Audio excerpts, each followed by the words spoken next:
we've entered into this geometry of ineffable sadness, but also of tremendous political insight, which is still there to be had. The Kennedy assassination, the 50th anniversary now approaching in less than a month.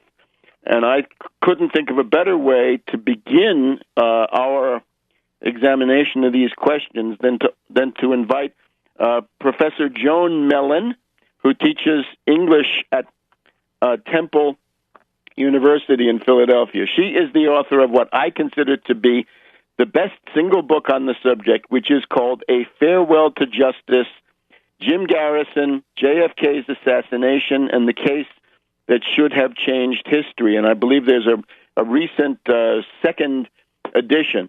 The benefit of Joan Mellen's work is that she was actually a volunteer for the Jim Garrison prosecution of Clay Shaw in New Orleans back in the 1960s. So she has been a part of the investigation of the Kennedy assassination for all of these 5 decades, and therefore she brings an unparalleled historical overview. You cannot understand the state of the Kennedy assassination research and public understanding without this kind of a historical overview, which she provides. Now, there may be other studies that have some merit, and I'm going to ask her to bring us up to date on those. But if you're going to read one thing, make it A Farewell to Justice by Joan Mellen. Now, we got 4 segments today. We might be able to get Joan to come back at the end of the anniversary, maybe in December or January, and give us an update. But without further ado, let me welcome Joan Mellen. Thank you, Webster. That was very kind introduction indeed. No, every word deserved. Now, where would you like to start? Tell us. Well, I'd like to start with Jim Garrison, and I'd like to mention, regarding all of the books that have been written in the last 20 years, that no single one of these books could have been written without Jim Garrison, because it was Jim Garrison who was the inspiration for Oliver Stone in his film JFK, and it was as a result of the film JFK and audiences wanting to know exactly what happened to President Kennedy, and that were not satisfied by the Warren Report, that led to Congress passing the John F. Kennedy Assassination Records Collection Act.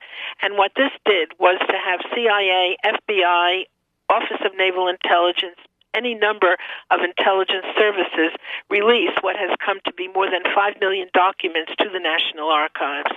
And many of the authors who have written books in this period using these documents never bothered to tip their hats, at least, to Jim Garrison. So that's the first thing I want to say, that really he was the start. And not only that, but he was the first public official and the person to show the Zapruder film, which was the dress manufacturer Abraham Zapruder's home movie of the assassination, in court. And that was at the trial of a person from New Orleans named Clay Shaw. Clay Shaw was the director of the International Trade Mart and a CIA asset. And so the next thing I'd like to say is my book came out again this September. It's A Farewell to Justice, updated with a new 90-page edition.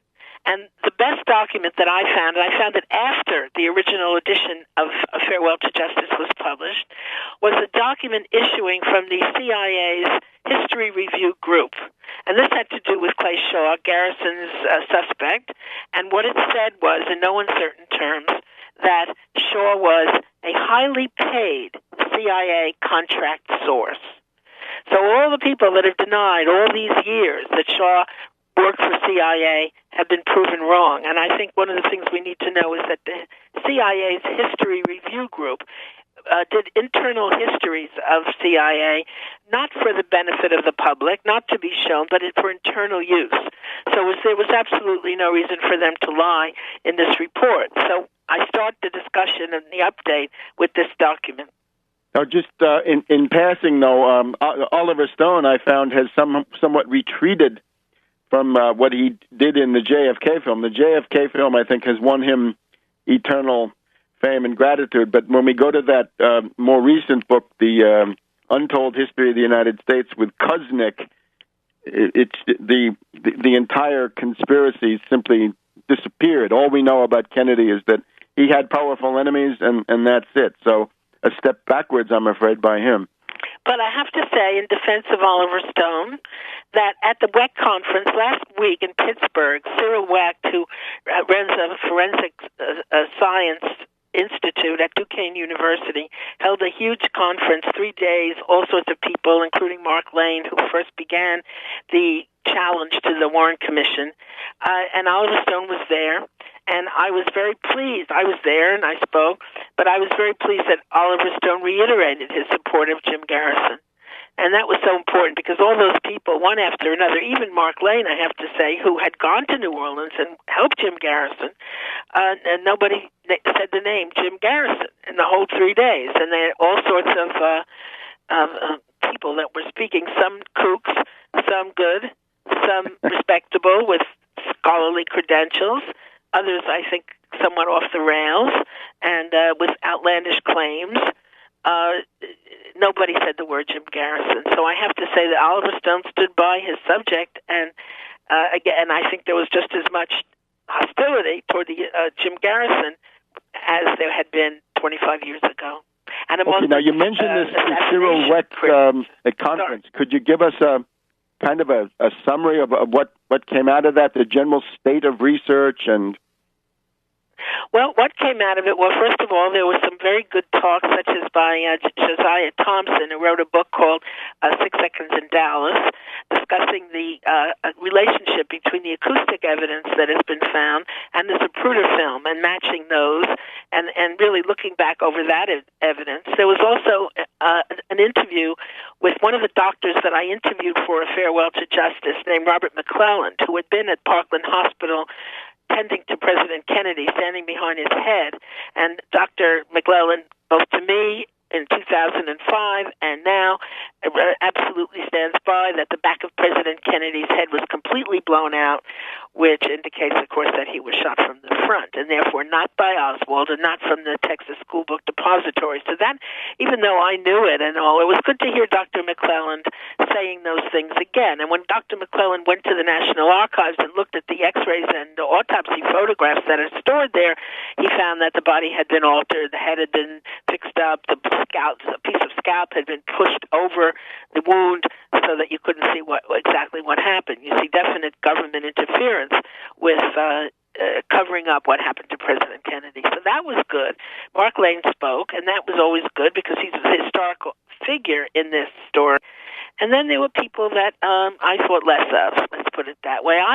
Webster, I have to say that my political understanding is that I am not a person who sees the Kennedys as saints. I'm saying that at the risk of the wrath of this group of people. But I see the evidence to me. I didn't say this at the conference. It wasn't my subject. But I couldn't help but note the insistence that Robert Kennedy did not have anything to do with plots to assassinate Fidel Castro. Hang on one second, Joan. We've got a hard break. We'll be right back on World Crisis Radio.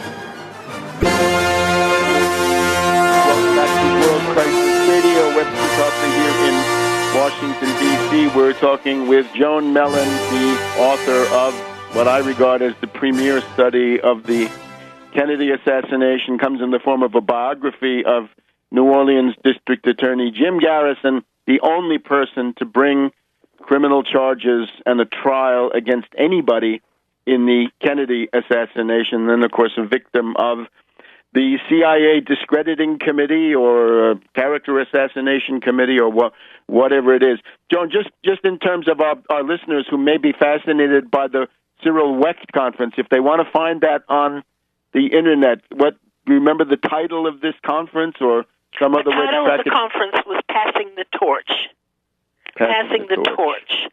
And I don't think the transcript of the conference is on the Internet, but the Wecht Institute at Duquesne University in Pittsburgh will be selling for a relatively inexpensive price, I'm not sure what, DVDs of the conference. So anyone who wants to see the conference, you can see it in a few weeks, I guess, on DVD. Now, you were talking about Robert Kennedy. Do you want to just finish that thought? I'll just finish that thought now, and I in a way, it's sort of peripheral to what we're doing because it doesn't after all, we have to look at what President Kennedy did that made him so angry to CIA. And what CIA became so angry about, it seems to me, was that President Kennedy refused to send ground forces to Vietnam. And I think there's not much doubt about that. If we read the other side's story, which is McGeorge Bundy's autobiography, completed by his assistant, I think it's called Lessons in Disaster, what we see is every single day at Kennedy's cabinet meetings, we find McGeorge Bundy, Robert McNamara, Dean Rusk, begging him to send troops to Vietnam, send 200, send this many, that many. And President Kennedy, without any support from anybody except his own brother, resisted and didn't do it. And I think there's no question that he started to decrease the powers of CIA. We have a very different situation with Obama today. He's just doing what they want. But in the days of President Kennedy, he started to decrease the powers of the Director of Central Intelligence, as it was then called. And President Kennedy wanted to create a Director of National Intelligence over CIA. That was another of his ideas. Ironically, the person who appointed a Director of National Intelligence was George W. Bush. And by then it was too late. The Director of National Intelligence, his name is James Clapper today, has no power whatsoever. CIA is running the show of all the intelligence services, and there are quite a few. So if I'm not mistaken, we do have General Douglas MacArthur coming in and telling Kennedy, don't send ground forces. That's right, exactly, Webster, because General MacArthur went there and he said, you can't win a ground war in Asia. It's not a question of somebody being a saint, the Prince of Peace. President Kennedy did not want to lose. And MacArthur, of course, had learned the hard way himself, and he told the truth. And, of course, what the CIA wanted to do was to have the ground war and have it last for a very long time, as indeed it did, a decade. And what happens there is that the defense contractors, in whose interest CIA serves. CIA does not serve in the interest of the American people, whatever they want to say about protecting us from communism, from terrorism, whatever it is. They wanted to provide what George Orwell discussed as a war of duration. The longer that we would stay in Vietnam, whether it's Afghanistan, the more money that these people make. And that was what it was about. It was about the profits of Halliburton, of Bechtel, of Bell Helicopter, and so forth. And President Kennedy certainly had no interest in that. Now, in saying that the preponderance of the evidence is that Kennedy did not want the escalation of Vietnam, I guess the person who's had a lot of influence on that topic is Noam Chomsky, who was always harping on his idea that Kennedy was either a warmonger or you don't have enough evidence to tell. Could you comment on that, maybe? Noam Chomsky and the late Alexander Cockburn and Howard Zinn. I remember I was teaching at Temple. I taught Howard Zinn's book, The People's History of the United States, and there's nothing about the assassinations in this book. And I think that Chomsky and Zinn and all of them, they seem to think that Kennedy was just another capitalist politician. So what's all the fuss about his assassination?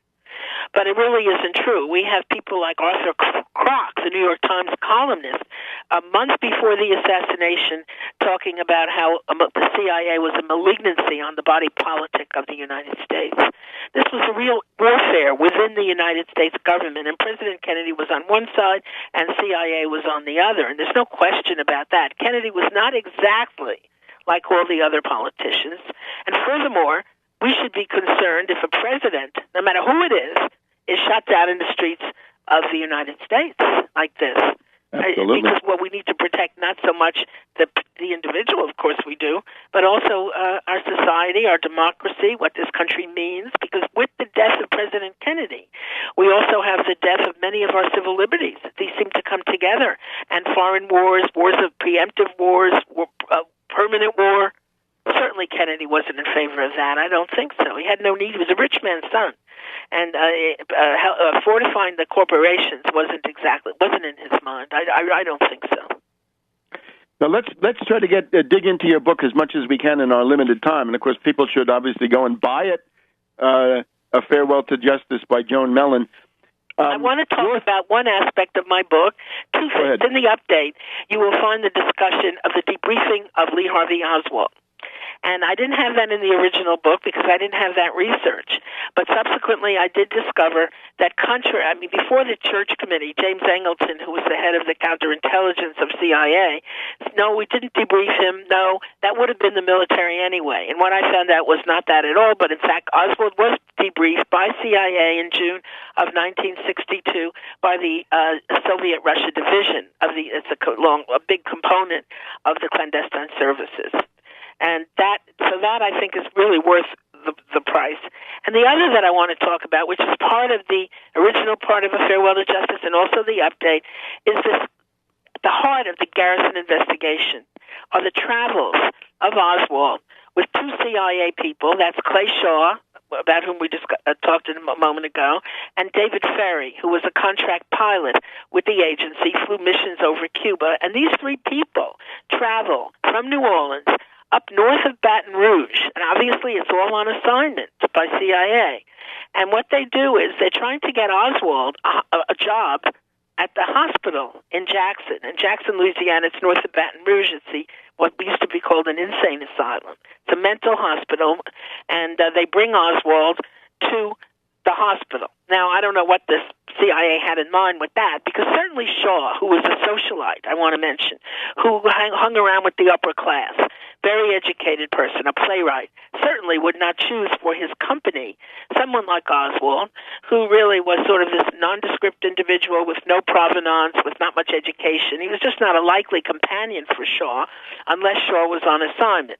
Up they go to the hospital, and when Oswald starts filling out the application for a job at the hospital, it says on the application, and I saw these applications, are you a registered voter of East Feliciana Parish, which is where that was.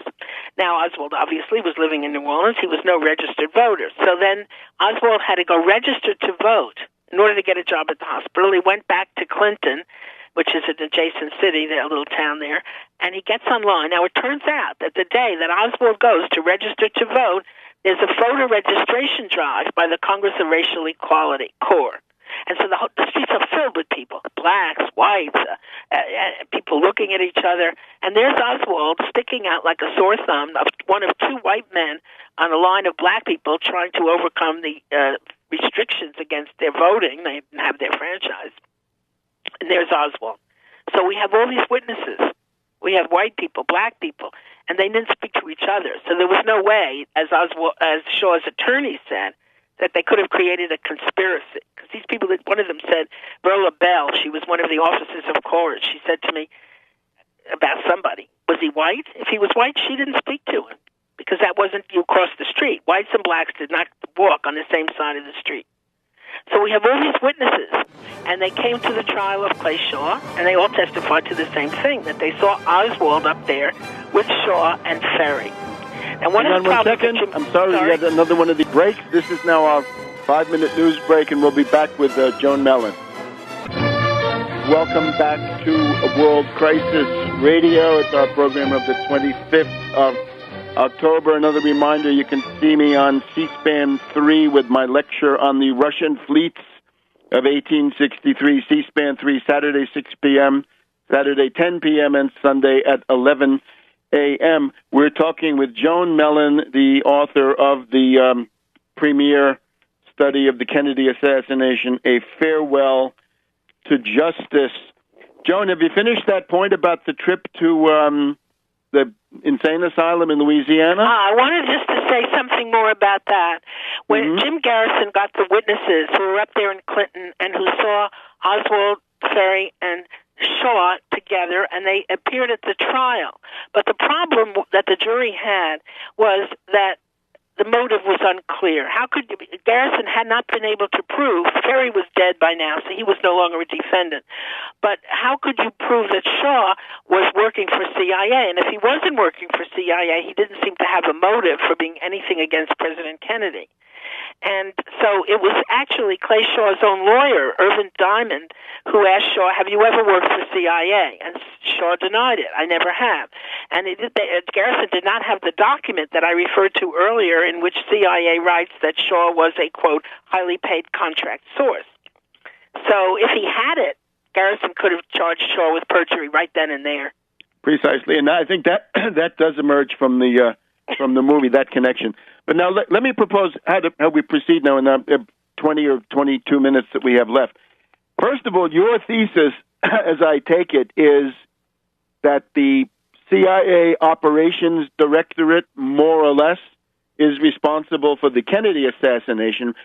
And then comment on that, and then in my traditional division of these things, the patsies, the moles, and the technicians. We should look at Oswald the patsy, look at the various moles who made this possible, and then the technicians who might actually have been doing the shooting. How about that? That's good, Webster. I was just looking at my own book, reading my own book, and I saw a reference to a figure named Lawrence Howard, who to whom was delivered documents, diagrams of Dealey Plaza by another patsy, a patsy in waiting. Should Oswald not have worked? There were other patsies on the scene, and his name was Thomas Edward Beckham. And he traveled to Dallas a week before the assassination and gave these documents to Lawrence Howard, who is really one of what we call a soldier of fortune or mercenaries involved in anti-Castro activities, and also seems to be involved in the Kennedy assassination. So I think this is very important. Not only are there multiple Oswalds, there are multiple Oswalds, but there are also spare assassins, spare lone assassins. That's right. And I know certainly Lawrence Howard was one. And in fact, one of the other soldiers of fortune, his name was Gerald Patrick Hemming, said to me, this is just in passing, that Howard was the best sniper. He was, he got many, many prizes for being a sniper. So he's a likely person that was on that scene. And as far as Oswald was set up as a patsy in New Orleans and in Louisiana, up there at Clinton and Jackson, by Shaw and Ferry. And so we can, when Oswald was arrested and he said, I'm a patsy, he really was a patsy.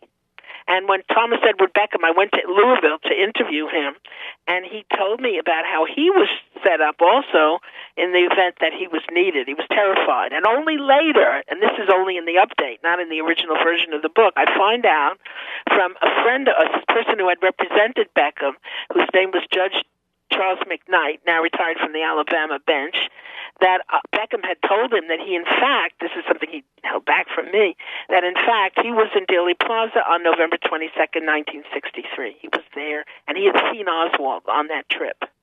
Now, when Charles McKnight wanted to see Beckham again, this is fairly recently, within the last year, and I had his number, McKnight calls, and Beckham replied to this person whom he knew, I don't know, I never heard of the guy. You have the wrong number. And this is the exact reaction that Beckham gave when Oliver Stone's people called him. They knew that, and wanted him to participate in the film, JFK. I never heard of the man. I never heard of the guy. So Beckham, terrified, has really stopped talking. He liked Charlie McKnight.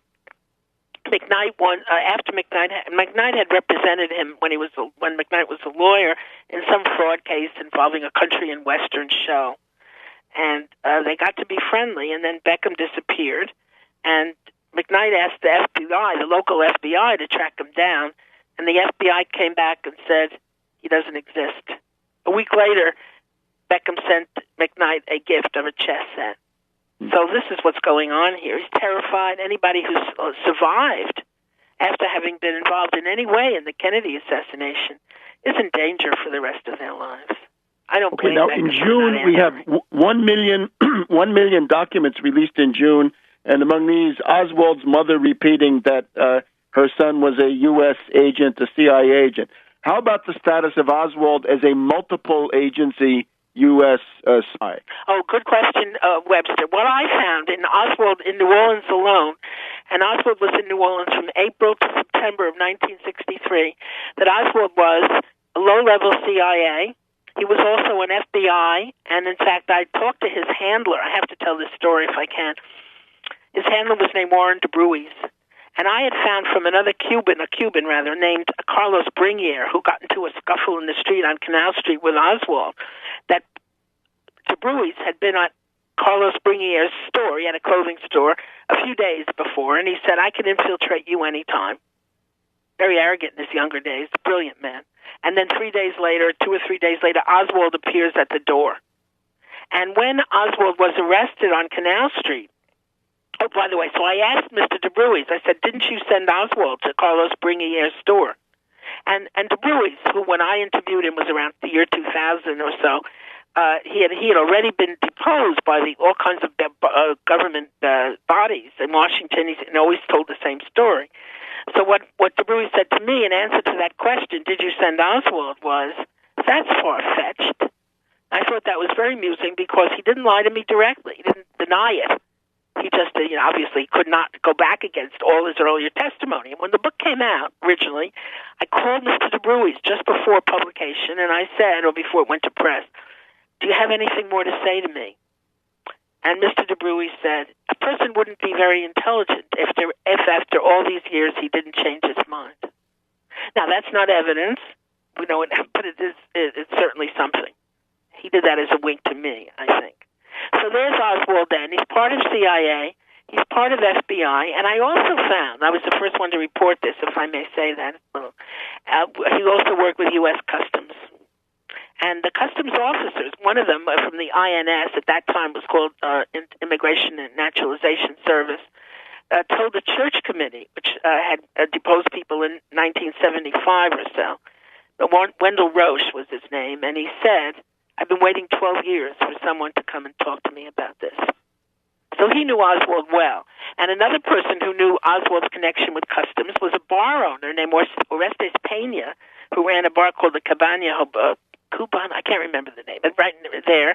And he saw Oswald every day with customs officers. You will not find released, with all these documents, you will not find Wendell Roche's testimony before the Church Committee, and you will not find Orestes Pena's testimony. And I did find a document issuing from Rome, CIA document saying we have destroyed all the Pena records. So that's been wiped clean. So when we talk about records that might have come out in 2017 and all of that, we know a lot of records that are likely never to come out, I don't think, and some that have been destroyed too. The records that have been destroyed include the records of the second-in-command at the New Orleans CIA field office. His name was Hunter Leak. And he had a huge truck, he said, of Oswald files, before the assassination, and he drove them to Washington when they've never been seen since. So yes, Oswald is definitely a figure of U.S. intelligence. Okay, so Oswald the Patsy. Now, how about some moles? Some of the handlers who protected Oswald, kept him from being arrested, made it possible, and then maybe something on the cover-up by the mole. Oops, we have a break. We're going to come back for our final segment in just a minute. Welcome back to World Crisis Radio, West Metropolitan Washington, D.C. So, Joan, something about the moles, and then we're going to have to run on to do something about the technicians, but just a quick sample of each.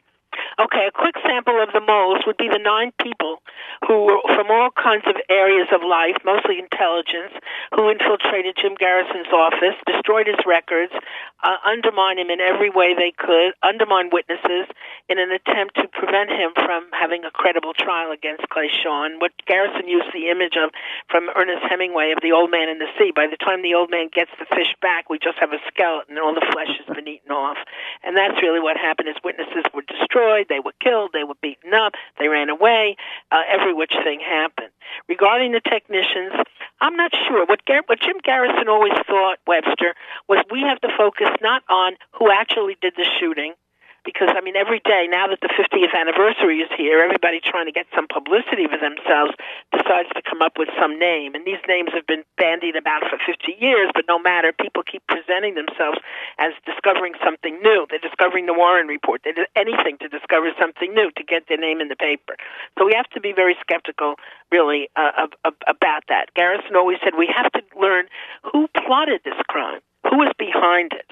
And there, I'd like to throw out a name. I'm not original with this. One of the people who brought this up was Gaten Fonzie, whom I mentioned earlier, and that's David Atlee Phillips, who was very high up in the clandestine services, who hated President Kennedy, and one of his associates told me that, and probably was very well known for having overthrown President Arbenz in Guatemala in 1954. This was his specialty, executive action, and certainly knew and had something to do with the murder of President Kennedy. Phillips. And so there we are with the CIA operations directorate or plans or whatever they call it. Yeah, the person in charge of the clandestine services was Deputy Director for Plans. But Phillips was not that, but he was pretty close. And he ran at a certain point. He was in charge of the entire Western Hemisphere operations. So he's pretty high up. And he's right under Richard Helms, who during the time of the Kennedy assassination was deputy himself. It's the name of the clandestine services and also the name of an individual. They use the same term, Deputy Director for Plans. Now, of course, they've done away with that designation. CIA always changes its names, changes the cryptonyms, constantly keeping everyone guessing, keeping their operations secret, and being accountable to nobody. All right. Now, just looking ahead a little bit, are there any other conferences upcoming that people might be able to go to, or maybe where they can see you? Thank you for mentioning that. Conferences that are coming up. On November 2nd, which is a Saturday, there's an all-day conference at Rider University, which is in New Jersey, in Lawrenceville, and it's devoted to JFK and Oliver Stone. And Oliver Stone will be there, and I'm sure issues of the Kennedy assassination will be discussed. That's one day. Then, in November 21st to 24th, there's a conference in Dallas, of course, at the Adolphus Hotel. The name of the organization that's running that is JFK Lancer, which is a well-known organization on the subject. At the same time in Dallas, there's also a conference called of the Coalition for Political, it's called COPA, C-O-P-A. And that is being held at the Hotel Lawrence. And I'm speaking at both. I can't recall what COPA stands for at this moment, but if you just press COPA on Google, you'll find it. And it's run by an individual named John Judge. So that's another option, maybe more political, and it includes discussion of other assassinations such as Malcolm X and Martin Luther King Jr. So those are the three big ones that I know that are coming up, especially in Dallas. Well, Dallas is the place, isn't it? The actual ceremonies at Dealey Plaza are run by the mayor of Dallas this year. Nobody who believes in a conspiracy need apply. And the keynote speaker there is David McCullough, who has nothing to do with these subjects. But, the city of Dallas wants to cover up the horror of what happened. Now, concerning other research, in other words, after people have read your book, A Farewell to Justice, right, including now it's got to be the new edition with the extra 90 pages added, are there any other studies of merit that might get some kind of honorable mention from us here? Well, of course, I like a lot of the books. I didn't reinvent the wheel. I'm basing all books up. By the way, my publisher for the new edition is Skyhorse Publishing. And I have a website. I'll mention my website, www.joanmellen.com. And I'll also mention that my speech at the WEC conference, I just put it up there on my website, on the homepage, first item. So anyone who wants to read it, it's right up there, easy to access. Regarding other books, I want to mention Gaten Fonzie's book. It's reissue now this fall called The Last Investigation, which is really, Gaten Fonzie was the chief investigator for the House Select Committee of the 1970s. And he really was on the ground, especially in Miami, and he knew what was going on. So he's dead now, unfortunately, he died of Parkinson's, but he did a wonderful job. So I certainly give my approval to Gaten Fonzie. And those are the only two. Then we should always look at Mark Lane's original book, which is called Rush to Judgment, and was published in 1966. But amazingly, he interviewed many of the witnesses in Dealey Plaza, and it's definitely worth going back and looking at some of the history of this period. Okay. No, we haven't been able to even scratch the surface in terms of why the deeper policy reasons, and there were multiple ones. What I wanted to propose was, since we've got these three coming up, right? We've got the Rider University Conference. We've got Dallas. It's spelled Rider, R-I-D-E-R. Right, Rider in Lawrenceville. And then we've got the two events in Dallas. Could we maybe get you back after that to report on what the status of this research is? What went on? Right. I would be delighted, Webster. I'd love to come on. And just in general, where is all this going at the present time? That's a big question, because what's been going on, I didn't mention this because I wanted to mention the positive, but what's been going on in the last decade have been book after book insisting that Lyndon Johnson, and Lyndon Johnson alone, was responsible for the Kennedy assassination. Lyndon Johnson with his lawyer, Lyndon Johnson with his right-hand man, his name was Cliff Carter, and there was no intelligence involvement. And we can see that just as years passed, there was many books written how the mafia was alone did the Kennedy assassination. Now we have Lyndon Johnson. And this been really, in fact, new one just came to my house yesterday by Roger Stone, who had worked for Richard Nixon. And is saying also Nixon and Johnson had a conversation, and Nixon said something like, I couldn't kill him, and Johnson, the implication is he could. And so we have all those books that have to be dealt with, and CIA, from the day of that Garrison began, issued a document, April 4th, 1967, how to deal with critics of the Warren Commission. Garrison, of course, in 1967, that was his time. He was the chief critic. And so CIA writes this long document, page after page, of how to do that. One way to do it is to accuse the people of being dupes of the Soviet Union in those days, KGB. Okay, Joan, I'm afraid we're out of time. The book is A Farewell to Justice by Joan Mellen, and maybe we can see you in December when all of the events have played out. Thank you so much, Webster. Okay, bye-bye. This period, using these documents, never bothered to tip their hats, at least, to Jim Garrison. So that's the first thing I want to say, that really he was the start. And not only that, but he was the first public official and the person to show the Zapruder film, which was the dress manufacturer Abraham Zapruder's home movie of the assassination, in court. And that was at the trial of a person from New Orleans named Clay Shaw. Clay Shaw was the director of the International Trade Mart and a CIA asset. And so the next thing I'd like to say is my book came out again this September. It's A Farewell to Justice, updated with a new 90-page edition.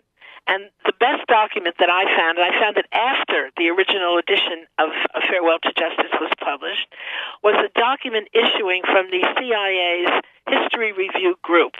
And this had to do with Clay Shaw, Garrison's suspect. And what it said was, in no uncertain terms, that Shaw was a highly paid CIA contract source. So all the people that have denied all these years that Shaw worked for CIA have been proven wrong. And I think one of the things we need to know is that the CIA's History Review Group did internal histories of CIA, not for the benefit of the public, people that were speaking, some kooks, some good, some respectable with scholarly credentials, others, I think, somewhat off the rails and with outlandish claims.